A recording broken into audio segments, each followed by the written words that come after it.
Good evening. Hello, it's Wilbert Cook again, a Hand Up Recovery Homes, NFP, serving the west side of Chicago primarily, North Lawndale, East West Garfield, and Austin. But we've been known to service the city and the state and the county based on various grants. And you have to assist anyone in those target areas when you're fortunate. And then we've even had some people come from across the U.S. to us because we had federal grants back in the day. However, currently, we have a guest who has been assisting people as best he can through one of the most challenging court systems in the U.S. of A. and one of the most important courts in our county jurisdiction, city jurisdiction, and that's the housing court. We have none other than Judge Murray, who will give you a little bit of his bio and plenty that he can share that may help you save your housing or help you if you're in some housing trouble out there, navigate the system better. Judge Murray, thanks for coming out. Well, thank you for the invitation, and hello to your guests who chimed in on video across the channel this evening to hear us dialogue about what it is I do every day in the courthouse. So I'm a native Chicagoan, attended Chicago Public Schools, graduated from DuSable High School. All right. From time to time, I found myself on the west side playing against Crane, Marshall, Farragut. Many times successful, but Right. we had our losses as well because they were I'm sure. very good teams Right. on the west side during the Right. time I was in high school. One of my best friends is Dan Davis, who was a star at Crane High School and then went on to Northwestern. And Okay. we're still buddies, even that's even great. to this day. Even though he Oh, stole that's us, the purple for Northwestern. he stole the city championship from me a number of years wow. ago. So when Okay. you see him, ask him about that because Okay. he continues to deny it. Okay.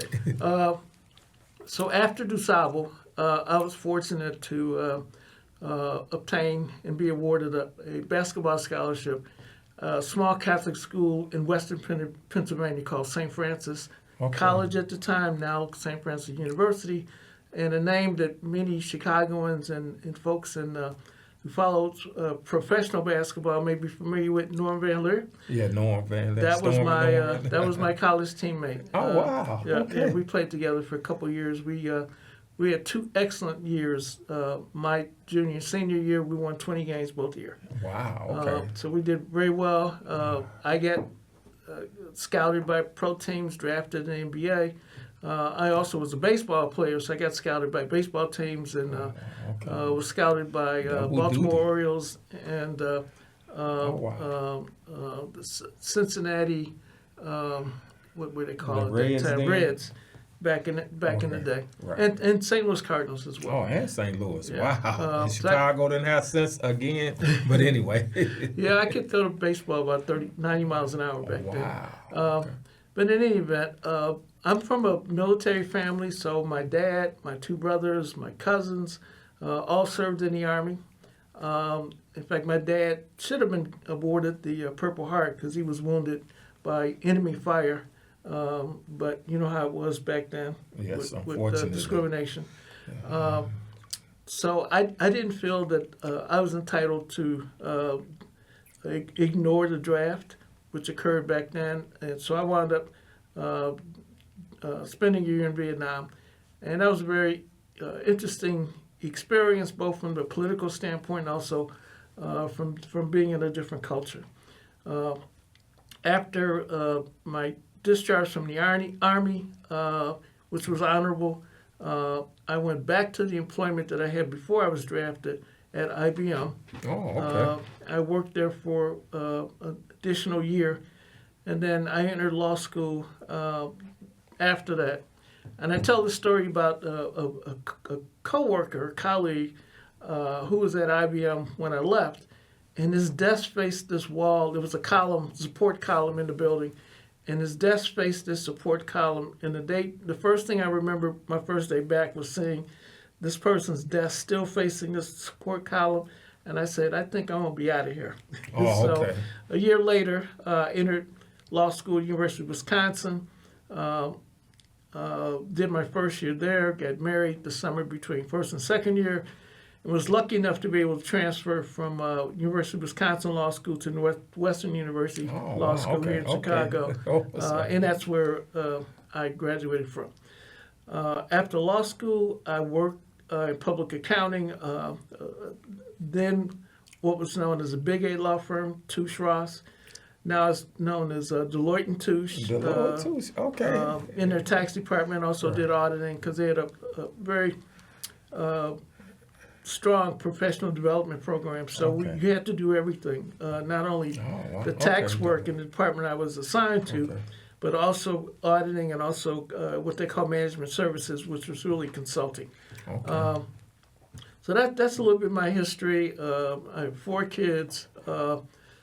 Recently married almost a year ago, but my first wife died. She was a honored Chicago public school teacher at Hyde Park Career Academy. Great. Good school. And my oldest daughter is a grammar school principal. The other 3 kids are in the business world. And in fact, my youngest son developed the tennis center on the south side called Excess Tennis. Okay. Is that the one by Lake Park? It's on State Street, 53rd State. Street. Oh, 53rd Street. That's just kind of new. It's 6 years old. 6 years old, right? Yeah. Okay, yeah. In fact, the Congressman Davis did a COVID vaccination program at the tennis center back I because guess I now. remember everybody used to 3-4 go years over there ago. by, Lake Shore Drive. Yeah. And Lake Park that way for the tennis club back in the day. When Yeah, I in was fact, younger. he started there, but his program got so big he had to find a bigger space. So, That's great. during the Rahm Emanuel era, he was able to convince him and others that the importance of developing this tennis center on the South Side, and now it's one of the largest tennis facilities in the world. Right. Well. And every summer there's a international professional tournament at Excess. So this, That's I tell great. people, I said there's professional tennis on the South Side of Chicago. We got a near world champion from Chicago, Whitney Young High School. Yes, and that's where he went to high school. Right. Okay. Well, then he might know some other people we'll talk about. Oh, later, I'm sure he does. But my day job now, and I've been a judge now for just shy of 18 years. I'm the supervising judge in what's called housing court, and it's kind of a misnomer the title because what we deal with on a daily basis is health and safety as it pertains to real estate in the city of Chicago. Within the court that I'm assigned to. Now, there are some other courts that are in suburban areas that deal with those issues in the various townships and so forth in the suburban areas, but nowhere near the volume that we deal with. And there are 4 of the judges who work with me in that division, and I tell people it's the most important division of the court, and sometimes they look at me like. You're telling me that these multi-million-dollar lawsuits that folks file for various contract cases or personal injury and so forth, I say those are important, believe me. But one of the things that dramatize the importance to me is that a month or so after I was assigned to the division, which was in October of 2016, there was a case I presided over where there was a house fire. And as you know, in Chicago, you are obligated to have a carbon and smoke detector in your home. This home didn't have working smoke detector. The parents of these 6 kids were working, and unfortunately, all of the 6 kids succumbed to smoke inhalation and died. Wow. All because of a $10 or $15 smoke detector wasn't working, either battery or just not functioning. And as you hopefully know, the fire department will give you a smoke detector for free. Yes. Just have to ask for it. Of course, you have to maintain the batteries, but and they give you the battery as well. But it's vital. In fact, now city ordinance has been amended so that smoke detectors that are installed, they have to be hot wired. So no longer are you permitted to rely on the failure of a battery to put you in peril. Oh, really? Yeah, Okay. so they have to be hot wired. Just as you plug in your ceiling lights, they're hot wired. Your smoke detector also must be hot wired.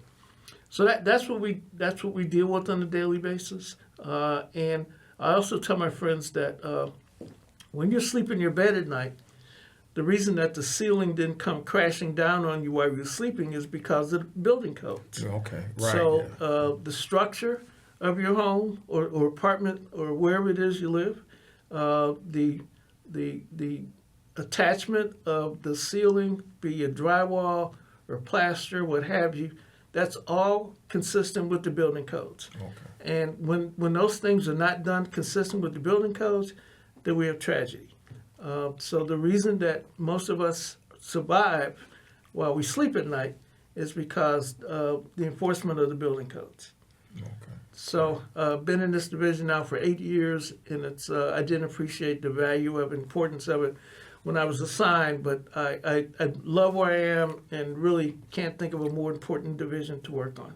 Okay, I understand that. Whenever you're dealing with people's lives and trying to help people stay alive, but also live well, Yes. have good place to live, a wholesome place to live, and part of it is being safe in that place. Absolutely. And two, when you're safe, you live better. And then, unfortunately, if you're not safe, unfortunately, you just mentioned it ends up in tragedy. Yeah. So is there any other important things you'd like to say? I mean, we're got a little bit of a late start, and we got 5 minutes to wrap up. And any important things you want to say, I'll let you All right. put that out there, because you know better than me trying to ask the right question. You Sure. can just share some things you know Sure. are important in these few minutes. So I'll touch on some of the other things that we do in my section. For example, Chicago has what we call a heat code, and it Okay. requires that the ambient temperature in premises in the city are between certain temperatures, daytime and then nighttime. Right. And that ordinance becomes effective as of September 15th, and it ends May 15th. Right. So it's roughly an 8-month period that temperatures within residential spaces must be between certain numbers, and apologize for not knowing those numbers off the top of my head. But in any event, if not, then you can call the city, dial 311, and register a complaint about the lack of adequate heat. And there are all different reasons why that could be the case. Sometimes we have landlords who just either don't have the wherewithal, the finances, or the means to maintain Right. the operation of their furnace. Sometimes you have people who just walk away from premises. That's unfortunate, yes. And then sometimes there's been a catastrophic loss pertaining to that property, and all the equipment isn't functional. Could be wiring, could be some other issue, could be the water's off. There's still many residences in the city of Chicago that are steam heated, have steam boilers installed, so water is required in order for those functions to be efficient. And then the lack of electricity also will not allow those systems to operate functionally when required. So that's a very active part of our business. In fact, it's a call that I preside over a couple days a week, and it's very active. I'm surprised sometimes at how many cases there are on the heat call. Right, okay. And the city's very active in terms of prosecuting those cases. Right, okay. So you do businesses as well as residential homes, or do you tend to do more residential homes? The heat complaints typically are with residential homes, and not just apartments. They also can be single-family residences where the landlord or manager of the property, for whatever reason, hasn't been able to maintain the temperature in the unit consistent with the ordinance. So it's not just it's not commercial spaces. Okay. but it's not just apartments as well. Right. Okay. So anywhere that there's a duty of some other party besides the homeowner to make sure the temperature is adequate for the occupants. And there are situations where the city, in its role as in loco parentis, where they have a fiduciary responsibility to help folks who can't help themselves. I have seen the city respond to the plight of seniors who, for whatever reason, their heating system isn't functional. And they will engage vendors and others to go out and try to restore it. And in fact, there's some situations where I know they, in fact, have installed a new heating system. That's great. Right. To know that they did the humanitarian, compassionate thing. Yes. Versus trying to relocate a senior. Yeah. That's all they need is a $2,000, $5,000 heating unit Right.